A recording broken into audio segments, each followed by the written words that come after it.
America की राजनीति में एक बड़ा भूचाल आ गया है। एलॉन मस्क ने ट्रंप का साथ छोड़ा और ना केवल साथ छोड़ा, जिद्दी ट्रंप एलॉन मस्क के खिलाफ खुलकर उतर आए।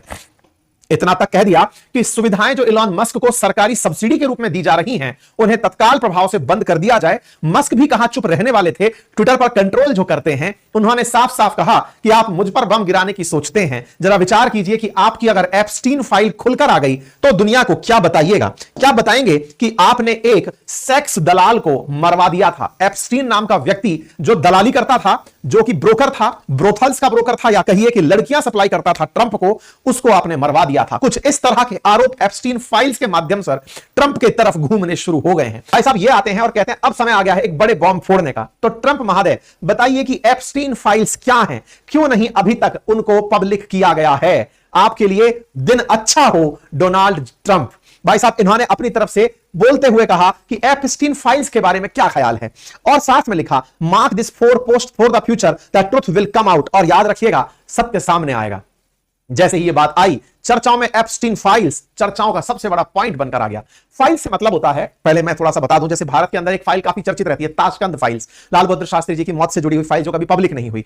ऐसे बहुत से किस्से हैं, सरकार जांच करके उन्हें बाहर नहीं निकालती है, उन फाइल्स को रख लेती है। क्यों? क्योंकि हो सकता है उससे सरकार की इमेज पर असर पड़े, विदेशी संबंध खराब हो जाए, या देशवासियों का देश के प्रति विश्वास कम हो जाए। कुछ सुरक्षा कारणों से उन फाइल्स की जांच कराकर फाइल्स को साथ रख लिया जाता है, यह सोचते हुए कि राष्ट्र हित में नहीं है इन फाइल्स का बाहर निकलना। ठीक है, जांच तो पूरी होकर रहती है, घटना कोई सी भी हो, जांच सब पर बैठती है। अच्छा, ऐसे में ही एप्स्टाइन नाम का एक व्यक्ति है, उसकी जांच करने की मांग ये नहीं कर रहे हैं, जांच हो चुकी है, कह रहे हैं कि वो फाइल में जो लिखा है ना वो बाहर ले आओ। अब आप पूछेंगे ऐसा उस फाइल में क्या लिखा है? भाई साहब चर्चाओं में लोग ट्वीट पर तुरंत उतर आए कि मजा आ गया भाई, पूछो पूछो क्या है, क्या कहानी है। तो भाई साहब बात है एक ऐसे व्यक्ति की जिसका नाम है एप्स्टाइन। यह व्यक्ति 2019 में मर चुका है। 2019 में एप्स्टाइन नाम का जो व्यक्ति 66 साल की उम्र में मरा, यह असल में ट्रंप के राष्ट्रपति काल के दौरान मरा था। अब बड़ा सवाल है कि एक आदमी मर गया, इसमें क्या ही बड़ी बात है, मर गया होगा भाई। मरा, इस व्यक्ति की कहानियां जो है ना वो इसके मरने पर सवाल खड़ा कर देती हैं। ऐसी कौन सी कहानियां हैं? ट्रंप राष्ट्रपति है और एप्स्टाइन मर गया, ऐसे कैसे? मित्र क्या राष्ट्रपति के मरते नहीं है क्या? मरते हैं, लेकिन ऐसी स्थिति में मरे तो चिंता खड़ी कर देते हैं। क्या ये जो आप याराना देख रहे हैं, ये है ट्रंप, ये है एप्स्टाइन, दोनों बहुत करीबी मित्र रहे हैं। तो बोले मित्र हैं तो मरने पे मित्र के दुख होना चाहिए। अरे नहीं, सब अलग तरह की मित्रता थी। क्या थी? इसको जानने से पहले थोड़ा सा जेफरी एप्स्टाइन के बारे में जान लीजिए। असल मायने में जब एप्स्टाइन नाम का जो ये व्यक्ति है, ये शुरुआत में एक स्कूल का टीचर हुआ करता था। 1976 में इस महाशय को स्कूल से निकाल दिया गया। इसने स्कूल से निकलने के बाद फाइनेंस में और बैंकिंग में कुछ काम किया, कई पदों पर नौकरी की। बाद में पता चला कि मतलब पुलिस ने इसके खिलाफ जांच शुरू की है। जांच किस बात पर शुरू हुई थी? जांच शुरू हुई थी एक माता पिता की शिकायत पर। उनका कहना था कि एप्स्टाइन ने उनकी 14 वर्षीय बेटी के साथ यौन शोषण किया है। जांच हुई तो पता चला कि एप्स्टाइन ने 36 लड़कियों के साथ यौन शोषण और उत्पीड़न किया था, जिसमें कुछ 14 साल की थी। 2 के मामले में इसको दोषी ठहराने की दलीलें हुई। 2008 में उसे दोषी ठहराया गया। हालांकि एप्स्टाइन 18 महीने ही जेल में बिता पाया और उसके बाद में यहां पर से इसको बाहर निकाल दिया गया। वर्ष 2019 में उसको फिर से गिरफ्तार किया गया और न्यूयॉर्क और फ्लोरिडा में नाबालिगों की यौन तस्करी के आरोप में मुकदमे के दौरान एक सीरियल यौन अपराधी ने अगस्त में अमेरिकी जेल में आत्महत्या कर ली। मतलब क्या हुआ साहब, इस व्यक्ति को गिरफ्तार किया गया 2019 के अंदर यौन तस्करी के आरोप में। मतलब यह सप्लायर था, लड़कियों को सप्लाई करता था बड़े बड़े लोगों तक। एक व्यक्ति जिसने 36 बच्चियों के साथ यौन शोषण किया, वो यौन शोषण करने वाला व्यक्ति ट्रंप का बहुत करीबी था। अब ये कितना बड़ा आदमी था इसको समझिए। ये एक हाई प्रोफाइल क्रिमिनल था। हाई प्रोफाइल क्रिमिनल कैसे? इसके संबंध अमेरिका और अमेरिका के बाहर बहुत सारे बड़े लोगों से थे और ये उनके लिए लड़कियां, ड्रग्स, फ्लाइट्स, ये सब सप्लाई और अरेंज किया करता था। इस मामले की परतें जब खुलने लगी तो उस खुलने में सबसे बड़ा योगदान दिया वर्जीनिया गिफ्रे नाम की एक महिला ने। उसने एप्स्टाइन को वेश्यावृत्ति और नाबालिग में लालच, मतलब नाबालिगों को लालच देने के मामले में दोषी भी ठहराया गया था। और इस एप्स्टाइन के बारे में फ्लोरिडा और न्यूयॉर्क में रहने वाली इस वर्जीनिया गिफ्रे ने बताया था कि इस महिला ने, मतलब इस महिला के आरोप के चलते यह मामला इतना हाईलाइट हुआ था कि ब्रिटिश जो राजघराना है उन्होंने अपने प्रिंस को बेदखल कर दिया था। एक हेडलाइन आप देखें, एंड्रयू नाम का एक व्यक्ति है, उसने 12 मिलियन में सेक्स क्लेम जो एक लड़की के द्वारा किया गया था उसे ड्रॉप करवाया था। अब यह कहानी क्या है इसको थोड़ा और पीछे से चलकर देखते हैं। वर्जीनिया गिफ्रे करके जो महिला है उसने आरोप लगाया कि प्रिंस एंड्रयू ने और जेफरी एप्स्टाइन ने उनका यौन शोषण किया है। और यह महिला 2025 के अंदर सुर्खी बनती है कि यह मृत पाई जाती है, यह सुसाइड कर लेती है। कौन? वर्जीनिया गिफ्रे। कहानी क्या है? 2019 में फ्लोरिडा और न्यूयॉर्क के अंदर नाबालिगों की यौन तस्करी के आरोप में इसे गिरफ्तार किया गया था एपस्टाइन को, और एपस्टाइन ने जेल में ही फांसी लगाकर आत्महत्या कर ली थी। असल मायने में ट्रंप जिस समय राष्ट्रपति थे उस समय एक ऐसे व्यक्ति का मर जाना जो ट्रंप का निजी सहयोगी और करीबी रहा है, इससे कई सवाल खड़े हुए कि कहीं ट्रंप ने ही तो उसे नहीं मरवा दिया। अच्छा, अब ये चर्चा कैसे आई? हुआ क्या था कि जो वर्जीनिया ग्रिफे है उसका भी हाल ही में निधन हुआ।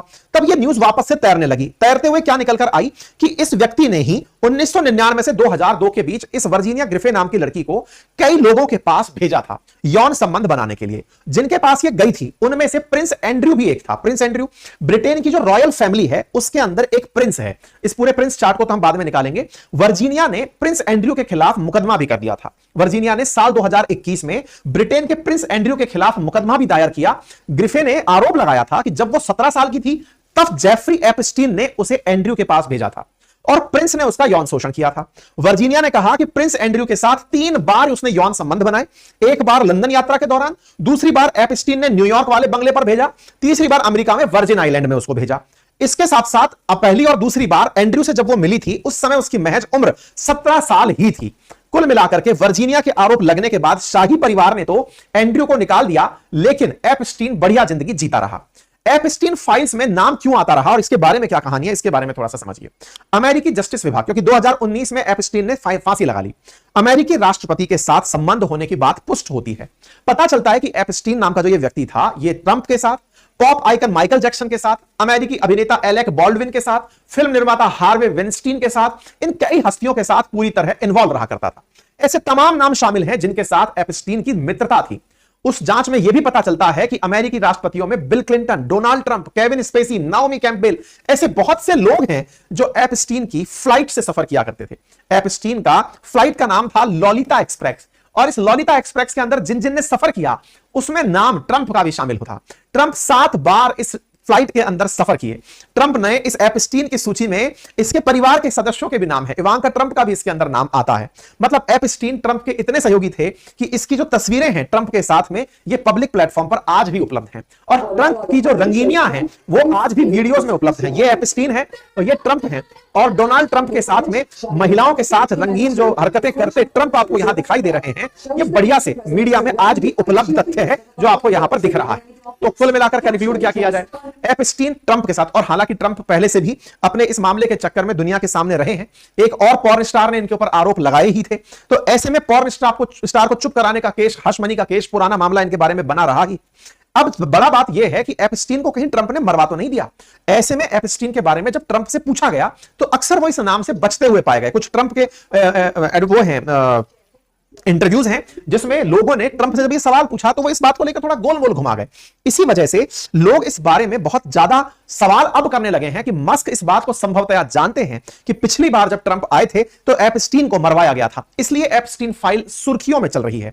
लोगों का तो यह भी कहना है कि यदि मिस्टीरियसली अब मस्क मरे हुए पाए जाते हैं तो इसका सीधा संबंध जेफरी एपस्टीन से माना जाना चाहिए, क्योंकि एलॉन मस्क की जान को ट्रंप की वजह से अब खतरा हो सकता है। अब इन सब के चलते मामला चूंकि बहुत ज्यादा निजी हो चुका है और इस निजी मामले के अंदर लगातार इस तरह की बातें निकलकर आ रही हैं, तो अब यह देखने वाली बात होगी कि मस्क और ट्रंप के बीच का यह जो विवाद है यह यहीं रुक जाएगा या बहुत आगे तक जाएगा। लोग बार बार अब यह देखना चाहते हैं कि ट्रंप इस बात पर कुछ बोलेंगे या नहीं।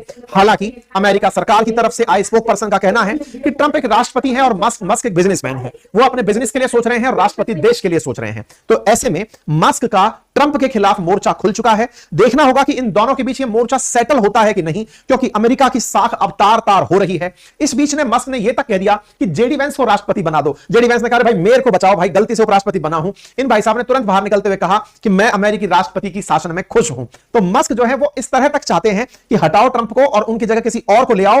क्यों ले आओ? क्योंकि अमेरिका राष्ट्रपति की इन हरकतों के चलते अमेरिका लगातार डेट की तरफ बढ़ रहा है और आने वाले समय में बैंक रप्ट हो जाएगा। इसीलिए इस बिल को सीनेट से गुजारिश है कि वो पास ही ना होने दे। इस बिल में जहां स्पेंडिंग घटाने की बात की जा रही है, मतलब स्पेंडिंग बढ़ाने की बात की जा रही है, इस बिल को पास ही ना होने दिया जाए। अब मस्क लगातार ट्विटर पर आक्रामक है और बार बार अपनी ही बातों को दोहरा रहे हैं। अब यह बात बड़ी बनती है कि मस्क महोदय आपकी प्रेजेंस में जब ये टैरिफ वॉर खेल रहे थे, क्या वो सही था? यह सवाल मस्क से भी बनते हैं। जब ये अमेरिकियों को टैरिफ लगा करके परेशान कर रहे थे, दुनिया के देशों से कि इतना टैरिफ लगा दो, लेकिन अल्टीमेटली उससे भी तो अमेरिकियों का नुकसान हो रहा था। उस पर आपका क्या तर्क है? हालांकि जब इनसे इस बारे में पूछा गया तो इन्होंने कहा कि हां, टैरिफ की वजह से अमेरिका आधी सदी के बाद में गरीब हो जाएगा। बैंकरप्सी जो है वो आ सकती है तुरंत अभी, और ऐसे में वो जो टैरिफ है वो भी सही चीज नहीं है। तो कुल मिलाकर के मस्क अब एक तरह से ट्रंप के खिलाफ हर उस मसले पर आ गए हैं जिससे दुनिया पीड़ित है, और इसीलिए ट्रंप के टैरिफ को इन्होंने कहा है कि इससे रिसेशन आ सकता है इस साल के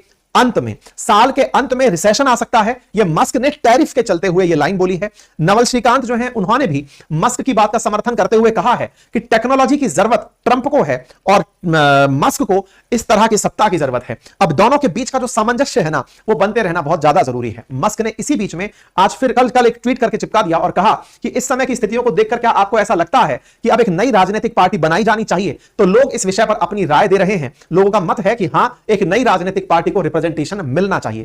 क्या इस बात से लोगों में डर है कि टेस्ला का क्या होगा? बिल्कुल डर है। टेस्ला के शेयर आज 14.26% गिर चुके हैं। इस बीच में ट्रंप की तरफ से बयान सिर्फ इतना है कि आने वाले समय में हम उससे बातचीत करके सब सेटल कर लेंगे। ये सब सेटल हो जाए तो अमेरिकियों का भला हो जाएगा। अदरवाइज ट्रंप के खिलाफ मस्क ट्विटर से जो बम फोड़ेंगे वो दुनिया के लिए हर दिन एक नया मनोरंजन होगा।